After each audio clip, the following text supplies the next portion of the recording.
Bolinha da semana.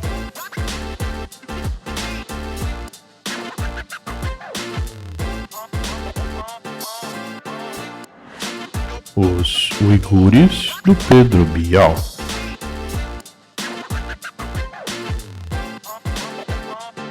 Bem-vindos a mais uma Bolinha da Semana. É isso aí, chegamos lá de novo na quinta-feira e mais um pouco de papo pra gente bater. Gente, tá realmente difícil. Eu juro que eu tento, meus amigos. A gente queria abordar, na verdade, uns temas um pouco diferentes, às vezes mais engraçados, mais animados, mas como o meu compromisso é analisar alguma coisa significativa que aconteceu na última semana e a imprensa não tem ajudado, olha eu de novo. E quando eu falo de imprensa, eu não estou falando obrigatoriamente aquilo que sai no jornal, estou falando que podem ser, por exemplo, falas de jornalistas. Essa semana eu vou abordar um tema meio indigesto e não é porque eu goste, tá? Mas porque tem gente que tá querendo empurrar certas coisas para baixo do tapete. E apesar de eu saber que eu não falo exatamente com uma multidão de pessoas no dia a dia, é uma maneira de, pelo menos da minha parte, não deixar esse tipo de assunto com pouca luz, né? A gente tenta fazer o que deve fazer. Tava lá eu assistindo então o programa do Bial, meia culpa, tá? Pode me xingar, bem feito pra mim. E ele recebeu 2 rapazes que foram estudar na China e um jornalista que fez um documentário, se não me engano, para a TV Futura, mais focado na questão tecnológica, até aí beleza. E esse documentário, se não me engano, vai passar uns trechos no Fantástico também. E na plateia, coincidentemente ou não, tinha um monte de chinês lá. Muito bem, muito bom. Lá pelas tantas, depois do nosso cara entrevistador falar um pouco sobre a sua incrível experiência no assunto China, e ele perguntou, sabe quando a pessoa pergunta com a sobrancelha meio levantada, uma coisa meio questionando, sabe aquela cara meio de incrédulo, assim, ele chega para um dos rapazes que estudou lá e fala assim, mas na China você teve problema de liberdade de expressão? Uma coisa meio incrédula, sabe? E o rapaz que estudou deu um exemplo, dizendo que numa das primeiras, ou a primeira aula que ele teve lá, que era uma aula na universidade sobre ética, foi conversado sobre o tema e as pessoas levantaram questões sobre a China, que uma pessoa falou que a China era um local de lavagem cerebral e outros disseram que não. Teve uma discussão muito aberta sobre o tema e aí ele questionou o Bial. Ora, se na faculdade é assim, não preciso falar nem mais nada, né? Uma coisa desse tipo. Esse negócio eu não preciso falar nem mais nada, aliás, é a saída mais clássica de quem não pode falar mais nada, porque senão vai ter que argumentar sobre um assunto. Então você fala, não preciso falar mais nada, sugere que aquele trecho que você falou representa a totalidade da verdade, e aí você não precisa se aprofundar e quebrar a cara na argumentação. Então, para ele, não precisa falar mais nada. E o mais complicado também é que logo em seguida que o rapaz respondeu isso, o Bial ainda deu uma reforçada. Falou, interessante, porque quando eu conversei lá com os professores na Universidade de Pequim, acho que foi durante as Olimpíadas, sei lá quando, eles falaram que era meio que tudo de boa, sei lá. Falar até tudo bem, o que era mais complicado era escrever. Falar tudo meio,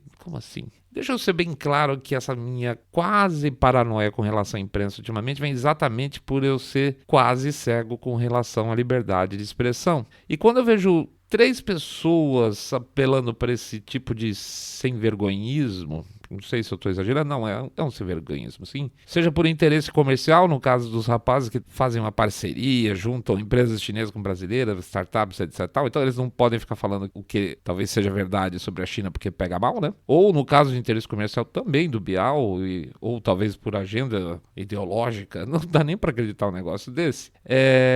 Sugerir uma razoável liberdade de expressão na China, mesmo sabendo que mais na frente no próprio programa, eles falam sobre a necessidade de você usar VPN para acessar a internet mundial, isso aí acaba chegando num nível de sujeira moral infinita, level Russian.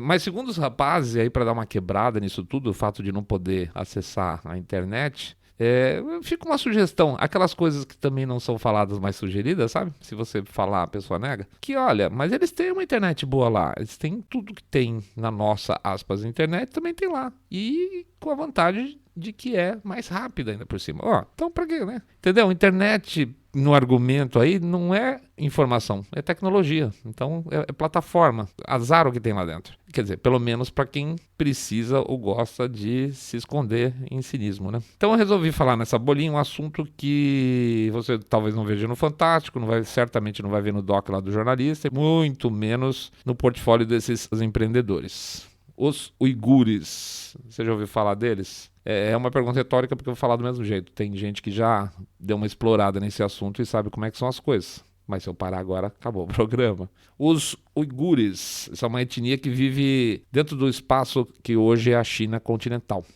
Como território, depois da Segunda Guerra, se não me engano, ele foi meio que passado de bandeja do Stalin para a China.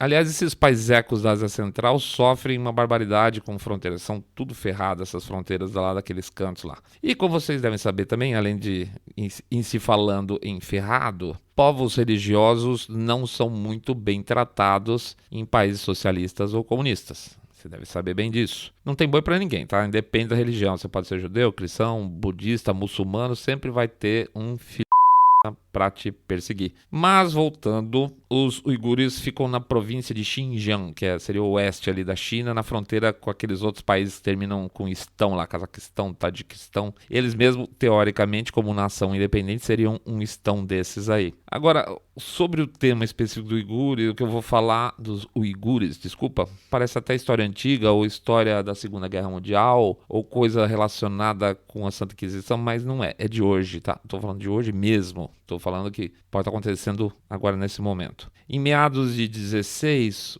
vamos chamar assim, pacificador do Tibete, um oficial do Partido Comunista Chinês chamado Chen Quanguo, deve ser assim. Esse oficial do governo, ele conseguiu, com a sua mãozinha de ferro, colocar ordem, entre aspas, lá na província do Tibete. E aí passaram ele lá para Xinjiang para fazer o mesmo serviço. Até 2015, essa província aí de Xinjiang, no oeste chinês, era um barril de pólvora porque unia dois opostos completos, um governo autoritário secular ateu com um povo muçulmano fervoroso. E o resultado, óbvio, era um atrito constante entre a população e as autoridades, incluindo, sim, casos de terrorismo. Mas não tem nada que a sutileza chinesa não faça para dar conta das coisas, né? Aquele esquemão que a gente já conhece de construção rápida, de desenvolvimento imediato, de edificações aparecendo do dia para a noite, de repente começou a acontecer em relação àquela província também. Só que nós estamos falando de construções de prisões, né?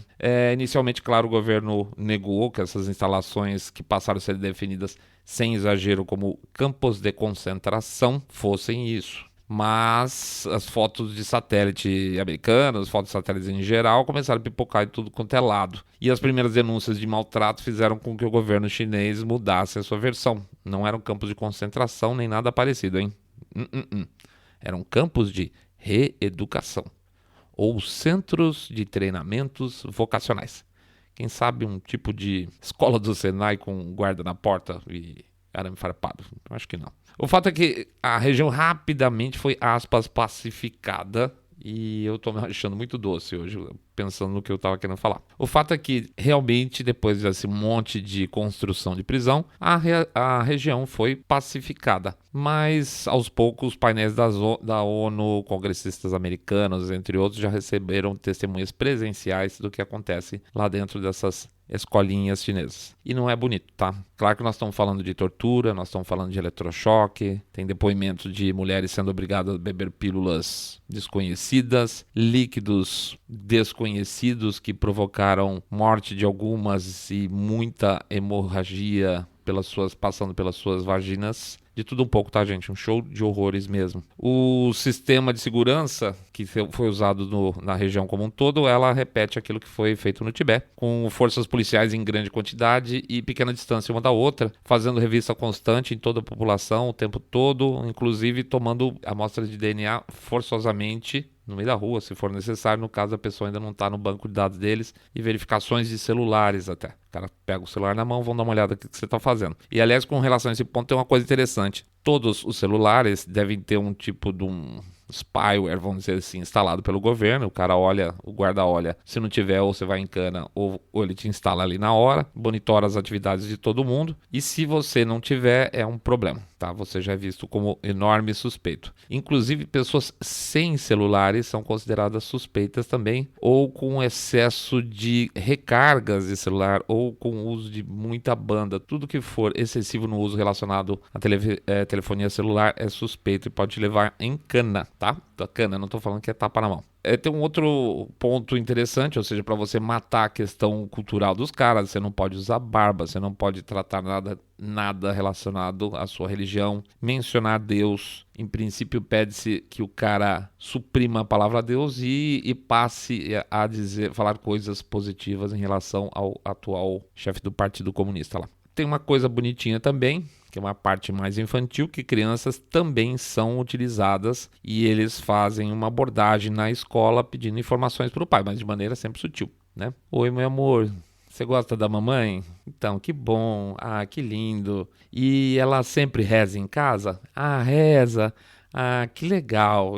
Então vem cá, sua terroristinha. É alguma coisa mais por aí. Mas é sério, a gente viu alguns vídeos e basicamente a abordagem com criança é saber como é que são os hábitos em casa, que legal, bonitinho. E a partir daí tem casos, inclusive, de a menina ser entrevistada num dia na escola e no dia seguinte os dois pais estarem presos. Pois é. Mas algumas luzes vermelhas começaram a se acender ainda mais forte. Uma grande quantidade de órfãos pelo país. Ué, como assim órfão? Onde foram parar os pais? E essa grande quantidade de órfãos gerou a necessidade também, vivas construções, de gerar uma grande rede de orfanatos, que na verdade são também centrinhos de educação, reeducação infantil, na base do arame farpado, que está em desenvolvimento ainda. Isso está em crescimento lá. Um outro sinal vermelho gigante é a grande quantidade de crematórios que estão sendo construídos. São muitos. Primeiro porque eles estão eliminando a forma de sepultamento daquela população que é enterrada, transformando isso em cremação, e aí você tem um duplo serviço feito, né?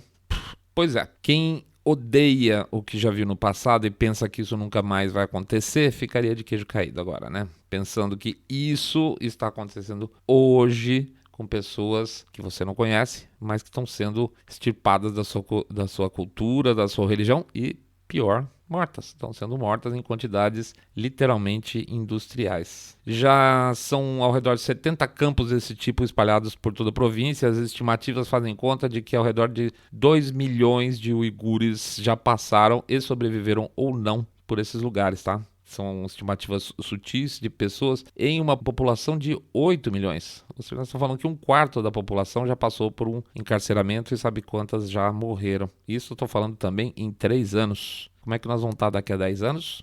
Bom, enquanto tudo isso acontece, Bial e seus convidados relativizam tudo isso com a relativa liberdade de expressão. Afinal, o jornalista não teve tratamento especial na China, claro que não. Ele foi lá e foi recebido dentro de um universo absolutamente tradicional do dia a dia dos chineses. Não teve nenhuma preparação para ele como imprensa, né?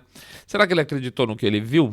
Ou será que é tão descolado da realidade que ele acha que o que os olhos dele veem são suficiente para validar uma realidade que ele prefira que exista? Esse é o ponto. Depois de 3 meses de distúrbio de rua em Hong Kong, veiculados a bem da verdade muito pouco pela televisão que ele trabalha, ele, Bial e os amiguinhos dele que foram entrevistados acham que as coisas não são tão ruins assim, sabe? Não é. Me pareceu que não tem nada demais. Talvez ele pudesse arranjar um trabalho por lá como jornalista. Ele tem bastante talento em contar histórias oficiais, com ou sem aquelas rimas e trocadilhos que eu acho que só ele e os brothers dele gostam, daqueles textinhos.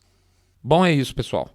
Na próxima quinta-feira, mais uma bolinha pra vocês. Quem sabe com o assunto mais divertido e sem precisar falar de imprensa de novo, que Como sempre, eu vou pedir para vocês entrarem lá no site www.saindodabolha.com.br, clicar no botãozinho Follow this podcast ou acessar pelo Spotify, Apple Podcasts ou o seu agregador preferido.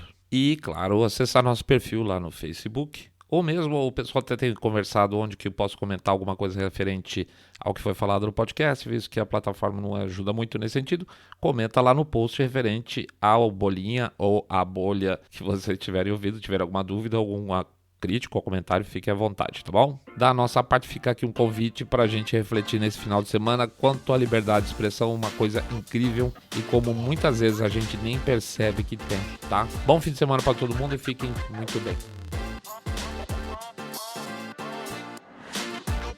Bolinha da semana.